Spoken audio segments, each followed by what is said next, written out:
Good day, fellow investors. The market's predictions are extremely bullish, but let's check also the fundamentals. And the predictions go for 7,000 points at year-end 2025 by Professor Yardeni, and we have similar predictions from Deutsche, then 6.7, 6.6, and that's the usual 10% up Wall Street predictions that are out there. But if we check the predictions that we discussed also last year, those were always 10% up. So from 4.6 to 5.10, those were clearly all wrong, as we are now at 6,000 points. So not bullish enough was the mistake. The market was 31% up over the last year, and the current predictions are a little bit more bullish on animal spirits, lower taxes, pro-business political environment, less geopolitics, all great. No recession ahead, no recession anywhere. So we are really living in a Goldilocks environment. For those who don't know me, my name is Sven Karlin, used to teach finance and accounting,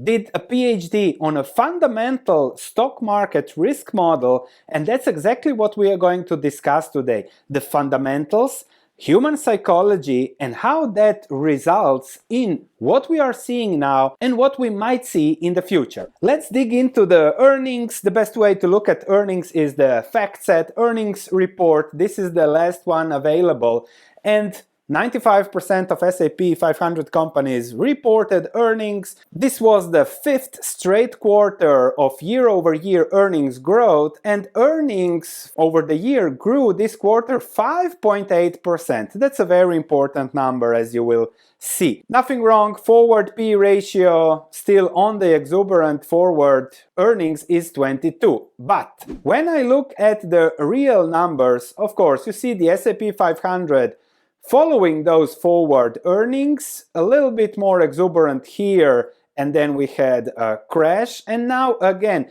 you can see the projections of forward earnings, the S&P 500 diverging from it. And if history repeats itself, then we are into for a bad ride going forward and not the 7,000 predictions. But okay, let's discuss the earnings. Because when you look at Wall Street, 22 P ratio, so and that's not that high, everybody says. But if I look at Wall Street earnings projections, 240 for 2024, and then growth of 13-14% in 2025. Keep in mind the number of 5% earnings growth over the last quarter. This is much more than 5% projected. So Wall Street is always exuberant on the earnings because they want to push you to buy more stocks to push the market higher. But you are here because you want to also have a reality check. If we look at the trailing earnings, this is from FactSet, those are not 250, those are here, 210. So real earnings are 210, and by the end of the year, those should be at 240. 210,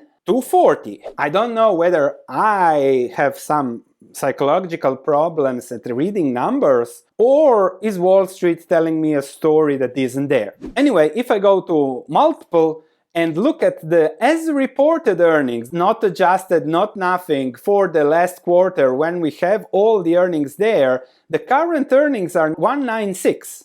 Not 200, not 210, not 240, 196. Compare it to the earnings projected by S&P 500, Wall Street analysts, 196, the last time they had 196 for earnings was in 2021. So this is what they are projecting, and this is the reality. Again, something very, very wrong there with projections and reality. Am I the only one that doesn't know how to read or sees everything in reverse? I don't know. You tell me in the comments. Let's dig deeper and look at the fundamentals of asset pricing. At the end, it is all about interest rates. When interest rates go down, asset prices go up. That's simply explained. If you own a house and interest rates are 10% and your yield is 10%, if the interest rates go to 5% and the market is happy with a 5% rent yield, interest rates have halved, the asset value of that asset has doubled. That's simple mathematics, and that's exactly what we have been enjoying for the last 40 years. Now, the Fed has started with its gradual increase in interest rates, but the projections are that that will be lowered, and nobody thinks that we might be here in the 70. We have had this spike, now we'll lower it, and maybe we'll have another spike, lower spike, recession, 1, 2, 3, 4 recessions. That's not in anyone's scenario because, Sven, everything is great. But that also depends on the numbers you are looking at, and now the Fed is more prudent. The cuts will be gradual, so there will be cuts. They are already telling us there will be cuts, consequently asset prices go up. But the Fed is looking in 3-6 months ahead. They cannot know what will be ahead, and this is then the key risk for the markets. If we are now in the 1960s situation period with low rates, followed by high rates, then everything will look much more differently. And if we look at the S&P 500 from that period when interest rates were going up for 10-15 years, it went from 1,000 points down to 346 when including inflation. Then as interest rates went down, then we are seeing what we are seeing now. And with lower interest rates, there is more debt, there is more exuberance. We had first a dot-com bubble here, then we had a debt financial crisis here, and that was solved with more money, more asset prices, more asset price inflation. And I don't dare to think about what could be the next solution, because these guys are just putting more oil into the fire. But yes, if you look at the Fed's dot plot, they plan for low rates. If interest rates are around 2-3%, if inflation is at 2% or 3%, that will be stimulative, and therefore stocks go up. But when it comes to interest rates, if interest rates don't go down, then we have a recalibration of everything. If we look at the 3-month treasury, where Buffett suddenly put 325 billion, I don't know why, guess he knows something more than we do, but he did that, and he's getting 4.5%. On the 3-year treasury, 10-year treasury is also 4%. If interest rates stabilize at 4%, because if those go down, then we have inflation again, then there is a complete recalibration of the market. Because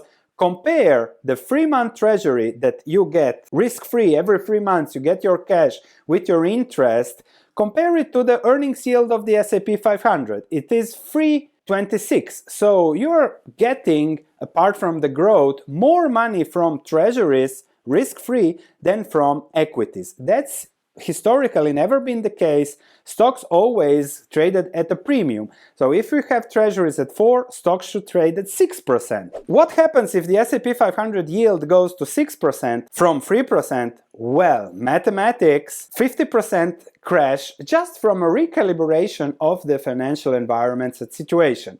But Sven, that's crazy, that can never happen. I agree. For now, everything looks great, but that's the key risk. Just to put things into perspective, this is the S&P 500 2 years and 15 days ago from the day I'm filming this. 2 years and 15 days ago, it's not like prehistoric dinosaur times. It's just 2 years ago, and we were close to that level. That's something that also puts me into thinking, is the market that myopic that it's not seeing what was the case 2 years ago and thinking like the 2 years ago might never happen again?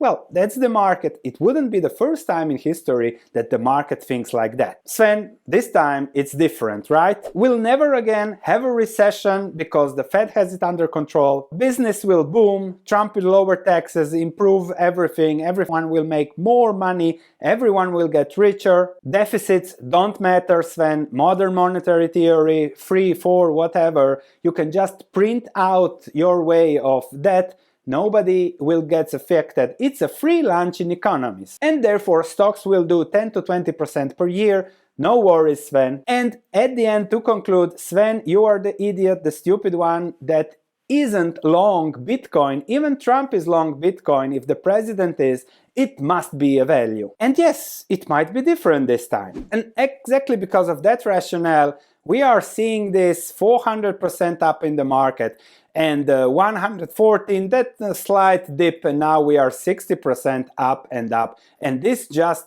keeps on piling. And it piles because everyone is feeling rich. They have 110 trillion of assets, US balance sheet, in their pension funds, stock market, and homes. Everyone is so rich. As interest rates go down, this value just goes up. This is then the basis of spending of the economy, and because of that growth, everybody's happy. The government is borrowing 28% of incomes just to keep things going. Nobody cares about the debt to GDP because that can be printed out.